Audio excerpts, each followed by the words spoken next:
So this is unit 1 chapter 2। Unit 1 में हम पढ़ रहे हैं इलेक्ट्रोस्टैटिक्स, मतलब the charge is at rest. ठीक है, फर्स्ट चैप्टर क्या था? Electric charges and fields. Second chapter है electrostatic potential and capacitance.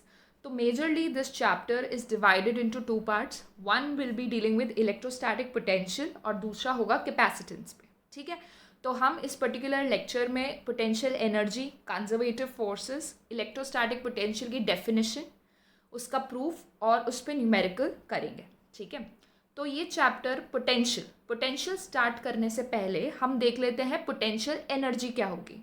Potential energy हम लोगों ने बहुत बार की है। ठीक है, क्या होता है? The potential energy of a body is the energy possessed by a body by virtue of its position. इसका मतलब है किसी चीज़ को उसकी पोजीशन पे रखा गया है तो उसके पास कुछ एनर्जी होगी। ठीक है, वो एनर्जी आई कहाँ से? जैसे सपोज ये तीन ऑब्जेक्ट्स को मैंने यहाँ पर रखा है इस जगह पे। अब इनके बीच में भी फोर्सेस लग रही होंगी, अट्रैक्टिव और रिपल्सिव। तो कुछ ना कुछ वर्क किया होगा इनको इस पोजीशन पे रखने के लिए। ठीक है, तो वो जो वर्क किया जाता है वही इसकी पोटेंशियल एनर्जी बनकर स्टोर हो जाता है। ठीक है, क्लियर है ये चीज़? अब जो पोटेंशियल एनर्जी है वो अलग अलग टाइप की होती है। जैसे example of mechanical potential energy, जब मैकेनिकल वर्क होता है तो उस टाइम पे जो पोटेंशियल एनर्जी होती है that is known as mechanical potential energy. Example, throwing a ball in the air. आप क्या कर रहे हो? बॉल को ऊपर की तरफ फेंक रहे हो। बॉल अगर नॉर्मली हवा में रहती तो उसकी टेंडेंसी क्या होती? नीचे आने की, because of the gravitational work. आप उसको ऊपर लेकर जा रहे हो, मतलब आप ग्रेविटेशनल फोर्स के अगेंस्ट वर्क कर रहे हो। ठीक है, तो ये जो वर्क आपने किया है उस बॉल को ऊपर लेकर जाने का, वो वर्क कहाँ स्टोर हो गया है? It is stored as the potential energy of the ball. Clear है? तो इस पोटेंशियल एनर्जी को क्या बोलेंगे? Mechanical potential energy. Alright, example, tightened spring. Tightened spring, देखो अगर स्प्रिंग की नेचुरल टेंडेंसी इस तरीके से रहने की, अगर आप उसे कंप्रेस कर रहे हो, इसका मतलब आप उसे इस पोजीशन में लेकर जा रहे हो। ठीक है, मतलब आप कुछ काम कर रहे हो अगेंस्ट द स्प्रिंग फोर्स। ठीक है, स्प्रिंग एनर्जी या स्प्रिंग फोर्स के अगेंस्ट आप काम कर रहे हो। तो वो जो एनर्जी है वो जो वर्क आपने किया है वो कैसे स्टोर हो रहा है? As spring energy. ठीक है, spring potential energy. Okay, so work done in throwing a ball and keeping spring tightened gets stored in the form of potential energy। ये जो वर्क आप कर रहे हो against those form of energies, ये क्या स्टोर हो रहा है? पोटेंशियल एनर्जी बनकर। क्लियर है ये बात? ठीक है, similar to above concept of mechanical potential energy there is a concept of electrostatic potential energy. जैसे हमने अभी मैकेनिकल एनर्जी का एग्जाम्पल देखा, सेम तरीके से इलेक्ट्रोस्टैटिक पोटेंशियल एनर्जी भी काम में आती है। ठीक है, which involves charges and electric field. अभी आप क्या कर रहे थे? ग्रेविटी के अगेंस्ट वर्क कर रहे थे। ठीक है, या स्प्रिंग की नेचर के अगेंस्ट वर्क कर रहे थे। अगर आप जैसे फॉर एग्जाम्पल ये चार्जेस हैं, ठीक है, दोनों पॉजिटिव चार्जेस हैं, तो इसमें क्या होगा? रिपल्शन होगा, मतलब इनकी नेचुरल टेंडेंसी क्या होगी? दूर जाने की। बट अगर आप एक्सटर्नली फोर्स लगाकर इनको पास लेकर आ रहे हो, ठीक है, तो जो वर्क आप कर रहे हो उसको वो कैसे स्टोर हो जाएगा? इसकी इलेक्ट्रोस्टैटिक पोटेंशियल एनर्जी बनकर। क्लियर है ये चीज? So this is known as potential energy. Okay, main concept है हमारा पोटेंशियल, जिसपे हमें अभी आना है। उससे पहले will be talking about conservative forces. Class 11th में आपने कंजर्वेटिव और नॉन कंजर्वेटिव फोर्सेस के बारे में पढ़ा है। कंजर्वेटिव फोर्सेस क्या होती हैं? ऐसी फोर्सेस जिस पे वर्क करने पर वो पाथ पर डिपेंड ना करें। इसका मतलब है work done by conservative force is independent of the path followed. आप ये वाला पाथ लो, आप ये वाला पाथ लो, आप ये वाला पाथ लो, इन दो पॉइंट पे जाने के लिए, एक पॉइंट से दूसरे पॉइंट जाने के लिए वर्क डन सेम रहेगा। ठीक है, work done will be same, it will only depend upon the initial and final position and not on the path taken. That type of forces are known as conservative forces. ठीक है, it only depends on initial and final position. Example, gravitational potential energy, spring energy, electrostatic energy. पहली बात तो जो potential energy का concept है वो उसी केस में आता है जब आपकी फोर्स क्या हो? कंजर्वेटिव। हमने ग्रेविटेशनल पोटेंशियल एनर्जी पढ़ा, क्यों? क्योंकि जो ग्रेविटेशनल फोर्स होती है वो कंजर्वेटिव होती है। हमने स्प्रिंग पोटेंशियल एनर्जी पढ़ा, क्यों? क्योंकि जो स्प्रिंग एनर्जी होती है वो कंजर्वेटिव होती है। उसी तरीके से हम इलेक्ट्रोस्टैटिक पोटेंशियल एनर्जी पढ़ेंगे, क्योंकि जो इलेक्ट्रोस्टैटिक एनर्जी है वो भी क्या होती है, कंजर्वेटिव होती है। इसका मतलब वो पाथ पर डिपेंड नहीं करती है, it only depends on initial and final position, ठीक है। तो नॉन कंजर्वेटिव फोर्सेस क्या होती हैं, जो पाथ पर डिपेंड करती है, मतलब वर्क डन, ये वाला पाथ अगर जाए और ये वाला पाथ जाए तो work done will not be same. Example क्या होता है इसका, फ्रिक्शनल फोर्स, ठीक है। Frictional force is a non conservative force. तो अभी उस पर ध्यान नहीं देना, we just have to worry about conservative forces, clear. तो अब हमको पढ़ना है इलेक्ट्रोस्टैटिक पोटेंशियल की डेफिनेशन, इसके फॉर्मूला और इसका इसका डेरिवेशन। इलेक्ट्रोस्टैटिक पोटेंशियल होता क्या है, इसकी डेफिनेशन पहले समझते हैं। Electrostatic potential at a point P is defined as the amount of work done in bringing a unit positive charge from infinity to the point P without acceleration. That is, charge is moved very slowly. अब ये definition किस तरीके से समझेंगे, देखो इधर। Suppose यहाँ पर एक चार्ज रखा हुआ है +Q, ठीक है। अभी इसका कुछ काम नहीं है, इट इज़ जस्ट देयर। ये पॉइंट है P, कोई रैंडम पॉइंट जिस पे हमको इलेक्ट्रोस्टैटिक पोटेंशियल कैलकुलेट करना है। तो इसकी डेफिनेशन क्या है, electrostatic potential at this particular point is defined as the amount of work done to bring a unit positive charge. कोई यूनिट पॉजिटिव चार्ज है जो इन्फिनिटी पर रखा हुआ है, बहुत दूर डिस्टेंस पर क्या रखा हुआ है, एक यूनिट पॉजिटिव चार्ज रखा हुआ है, 1 कूलम का चार्ज रखा हुआ है। उसको इस पॉइंट पर लाने के लिए जो वर्क करना पड़ेगा वही इलेक्ट्रोस्टैटिक पोटेंशियल होता है। अब आपके दिमाग में आएगा कि वर्क क्यों करना पड़ा, मतलब ये 1 कूलम का चार्ज है, इन्फिनिटी से इधर लाने के लिए क्यों वर्क करना पड़ा।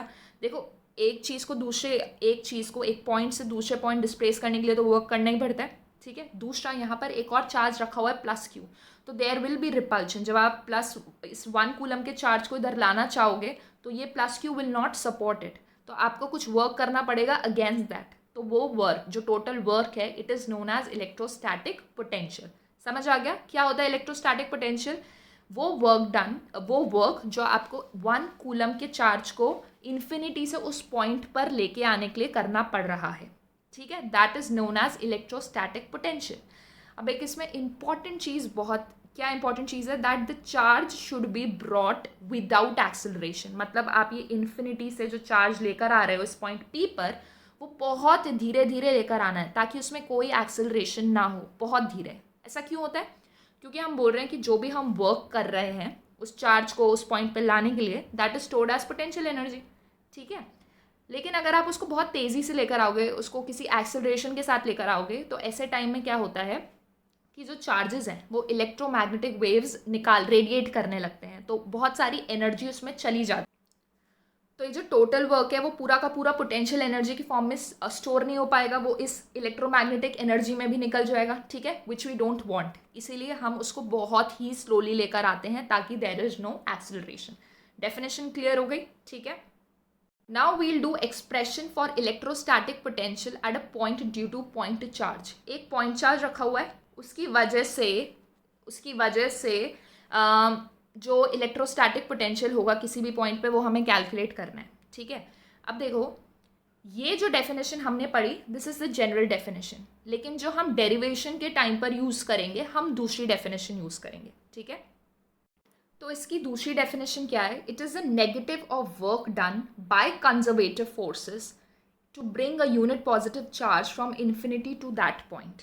क्या है, potential is negative work done by external agent divided by charge. ये फॉर्मूला है, कैसे आया ये मैं एक्सप्लेन करती हूँ।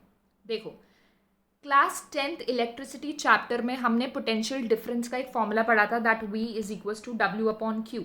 ये पढ़ा था, सबको याद है, ठीक है। ये जो था, it wasn't potential, it is potential difference.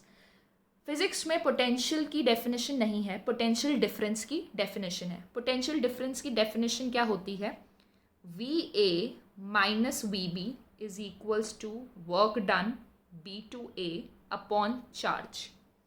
अगर पॉइंट है A और B, दो पॉइंट्स हैं, the potential difference VA minus VB is defined as work done to bring Q charge from point B to A।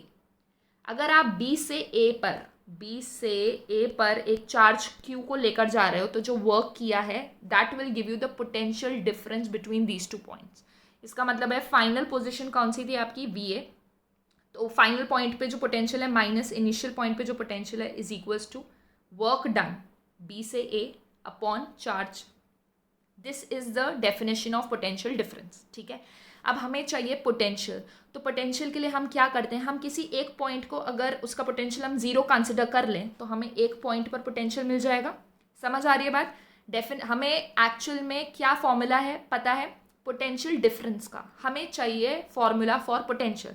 तो हम क्या करते हैं, किसी एक पॉइंट का जीरो कंसिडर कर लें तो उस पॉइंट को हम बोलते हैं reference point, and that reference point we take as infinity. तो हम मान के चलते हैं that potential of infinity is zero, ठीक है। तो वी बी की जगह हम क्या कर देते हैं, इन्फिनिटी, तो ये हो गया इन्फिनिटी।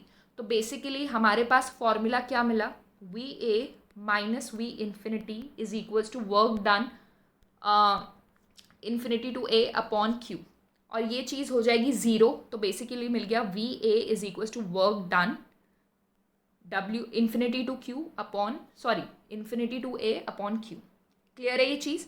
इसका मतलब तो ये फॉर्मूला हमको मिल गया, लेकिन जो वर्क डन है ये कौन है, एक्सटर्नल एजेंट। मतलब ये वर्क कौन कर रहा है, एक्सटर्नल एजेंट। जो वर्क एक्सटर्नल एजेंट कर रहा है to bring charge from infinity to A, to bring charge Q from infinity to A, that is known as V A, ठीक है। तो हम इसको एक्सटर्नल की जगह, ये होता है वी एक्सटर्नल अपॉन क्यू, तो इसकी जगह हम लिख देते हैं negative work done of negative work done by conservative force, negative of work done by conservative force. आप खुद सोचो, अगर सपोज ये Q है और आप एक चार्ज पॉजिटिव इधर लेकर आना चाहते हो, से Q नॉट, ठीक है। तो जो कंजर्वेटिव फोर्स है, इसके बीच में जो कंजर्वेटिव फोर्स है वो कौन सी है, इलेक्ट्रोस्टैटिक। और इलेक्ट्रोस्टैटिक क्या करेगी, दोनों को रिपेल करेगी। मतलब जो आपकी कंजर्वेटिव फोर्स है वो तो इस डायरेक्शन में लग रही है, आप क्या चाहते हो, आप इसको इधर लेकर आना चाहते हो, यानी आप इधर वर्क कर रहे हो। तो जो एक्सटर्नल एजेंट है या जो आप हो, वो क्या कर रहा है, इसके ऑपोजिट वर्क कर रहा है। इसलिए हम बोलते हैं कि एक्चुअल डेफिनेशन तो क्या होती है, work done by external agent, ठीक है। उसको हम क्या लिख सकते हैं, negative work done by the conservative force, क्योंकि जो एक्सटर्नल एजेंट होगा वो ऑब्वियसली कंजर्वेटिव फोर्स के ऑपोजिट डायरेक्शन में ही वर्क करेगा। समझ आ गई बात। ये उसी तरीके से कि अगर आपको बॉल को ऊपर फेंकना है तो वर्क करना पड़ेगा, ऐसे छोड़ दिया आपने तो अपने आप नीचे आ जाएगी ना, उसमें थोड़ी वर्क करना है, तो उसमें कोई पोटेंशियल एनर्जी भी नहीं आएगी। क्लियर है। पोटेंशियल एनर्जी का कॉन्सेप्ट तभी पिक्चर में आएगा when the work is done against the conservative force. Clear है। तो ज़्यादा डिटेल में जाने की ज़रूरत नहीं है, एज ऑफ नाउ जस्ट ये याद रखो कि पोटेंशियल क्या हो गया, negative of work done by the conservative force to bring the charge from infinity to point A. Clear है ये चीज़, ठीक है। अब यही डेफिनेशन को हम यूज़ करेंगे किसके लिए, इसका फॉर्मूला निकालने के लिए। देखो अब फॉर्मूला आने वाला है, हमें क्या निकालना है कि इस चार्ज Q की वजह से किसी पॉइंट P पर पोटेंशियल कितना है, ठीक है। अगर ये जो इनके बीच का डिस्टेंस R है तो फॉर्मूला आएगा KQ अपॉन R। फॉर्मूला क्या आएगा, KQ अपॉन R, ये है। तो अब हम ये फॉर्मूला कैसे यूज़ करेंगे, देखो VA we know is equals to negative work done by the conservative forces upon, ठीक है। तो हम सबसे पहले क्या करेंगे, work done by conservative force निकालेंगे, फिर उसको नेगेटिव साइन से मल्टीप्लाई कर देंगे, नेगेटिव से मल्टीप्लाई कर देंगे और उसको चार्ज Q से डिवाइड कर देंगे। This is what we are going to do. ये ओवरऑल पिक्चर है, ठीक है। अब देखो सपोज ये पॉइंट Q रखा हुआ है, आपको इसकी वजह से इस पॉइंट P पर क्या निकालना है, पोटेंशियल निकालना है। पोटेंशियल की डेफिनेशन होती है minus negative work done by conservative forces upon Q, ये हम पढ़ चुके हैं, ठीक है। तो कंजर्वेटिव फोर्स कहाँ से कहाँ आता है, इन्फिनिटी से ए। आप चार्ज को कहाँ से कहाँ लेकर आ रहे हो, इन्फिनिटी से ए। तो यहाँ से लेकर यहाँ तक, ये पॉइंट P पे आपको फाइंड आउट करना था ना, तो जो चार्ज कहाँ से, इन्फिनिटी से P पर आप लेकर आ रहे हो, ठीक है। तो वर्क का फॉर्मूला होता है फोर्स इनटू डिस्टेंस या डिस्प्लेसमेंट, लेकिन इधर जो फोर्स है वो मैं डायरेक्टली ये फॉर्मूला नहीं लगा सकती क्योंकि फोर्स हमारी वेरिएबल है। फोर्स वेरिएबल क्यों है, क्योंकि फोर्स डिस्टेंस पे डिपेंड करती है ना। फोर्स का फॉर्मूला क्या होता है, KQ1 Q2 अपॉन R², ये डिस्टेंस पे डिपेंड कर रही है। तो जब चार्ज इसके पास आ रहा है तो हर पॉइंट पर जो आपकी फोर्स है वो चेंज हो रही है, इसलिए हम डायरेक्ट फॉर्मूला तो नहीं अप्लाई कर सकते। हम क्या करेंगे, एक छोटे से डिस्टेंस के लिए फॉर्मूला निकालेंगे, फिर उसको इंटीग्रेट कर देंगे, ठीक है। तो हमें लेकर आना है इन्फिनिटी से इस पॉइंट P पर। तो हम क्या कर रहे हैं, हम बीच में ये दो पॉइंट्स रैंडम पॉइंट्स कंसिडर कर रहे हैं कि हम A से B पर उस चार्ज Q नॉट को लेकर आ रहे हैं, ठीक है। उसके लिए वर्क डन DW निकालेंगे, फिर इससे इंटीग्रेट करेंगे। क्लियर है? ध्यान रहे कि हम work done by conservative force निकाल रहे हैं अभी, एक्सटर्नल नहीं। ठीक है, तो देखो मुझे बताओ कि work done by conservative force कौन सी डायरेक्शन में लग रही होगी? कंजर्वेटिव फोर्स इस डायरेक्शन में लग रही होगी। क्यों? क्योंकि यहाँ पर रखा हुआ है पॉजिटिव चार्ज, आप एक पॉजिटिव चार्ज को ही लेकर आ रहे हो, किसी पॉजिटिव टेस्ट चार्ज को Q0 को लेकर आ रहे हो। ठीक है, तो जो कंजर्वेटिव फोर्स है वो इस डायरेक्शन में लग रहा है, और जो dx है मतलब जो डिस्प्लेसमेंट है वो किस डायरेक्शन में हो रहा है? इधर। ठीक है, इसका मतलब दोनों के बीच में एंगल कितना होने वाला है? dx और फोर्स के बीच में 180 डिग्री का। ये चीज़ क्लियर है? अब इसको ध्यान से देखो किस तरीके से लिखेंगे। Suppose that we have charge already at A, charge A पे ऑलरेडी रखा हुआ है and it is moved a very small distance dx to b। ठीक है, तो net force at A due to Q. अब ये पॉइंट पे रखा हुआ है ना चार्ज, हम क्या कंसिडर करें कि हम ए से बी लेके जा रहे हैं, तो ए पे हमें फोर्स हम निकाल सकते हैं। क्या हो जाएगा? Q0 upon x square. Suppose कर लो कि ये जो डिस्टेंस है पूरा वो x है, इनके बीच का डिस्टेंस r था, ये पूरा डिस्टेंस x है। ठीक है, क्लियर है? तो फोर्स एट ए हमको क्या मिल गया? Q0 upon x square. Let small dw work be done to displace charge Q0 by dx। अब वो जो ए से बी हम लेकर आ रहे हैं, तो हम कंसिडर कर रहे हैं कि हम बहुत ही छोटा सा डिस्टेंस चले dx, तो उस मोमेंट में हम मान रहे हैं कि जो फोर्स है वो उतना ही रहा। ठीक है, फोर्स कितना रहा? जो ये हमने निकाला उतना ही रहा, चेंज नहीं हुआ। तो dw by work done by conservative force will be F conservative force into dx। Work का फॉर्मूला होता है F इंटू dx। ठीक है, और ये F कौन सी आएगी? जिसके लिए आप वर्क निकाल रहे हो, जिस फोर्स की वजह से वर्क हो रहा है वही फोर्स इधर लिखनी है। ठीक है, तो कंजर्वेटिव फोर्स की वजह से हम वर्क निकाल रहे हैं, तो कंजर्वेटिव फोर्स यहाँ पे लोगे। ठीक है, F डॉट dx। क्लियर है ये चीज़? Since x is decreasing sign of dx will be negative. ये चीज़ बहुत इंपॉर्टेंट है। देखो आप क्या कर रहे हो, कंटिन्यूसली चार्ज को इधर लेकर आ रहे हो और x डिस्टेंस था, तो x जो डिस्टेंस है वो कंटिन्यूसली डिक्रीज हो रहा है, तो जो dx है उसको हम नेगेटिव साइन के साथ लेंगे, क्योंकि जो डिस्टेंस है वो डिक्रीज हो रहा है, चेंज जो है वो डिक्रीज हो रहा है, कम हो रहा है। ठीक है, तो नेगेटिव dx, और यहाँ पे कॉस क्या आ जाएगा? 180 डिग्री। ये तो मैंने पहले ही बता दिया, क्योंकि जो कंजर्वेटिव फोर्स है वो इस डायरेक्शन में एक्ट कर रही है और आप उसको इस डायरेक्शन में डिस्प्लेस कर रहे हो। ठीक है, तो फाइनली dw कितना आ गया? F into dx। ये एक स्मॉल वर्क आ गया। क्लियर है ये चीज़?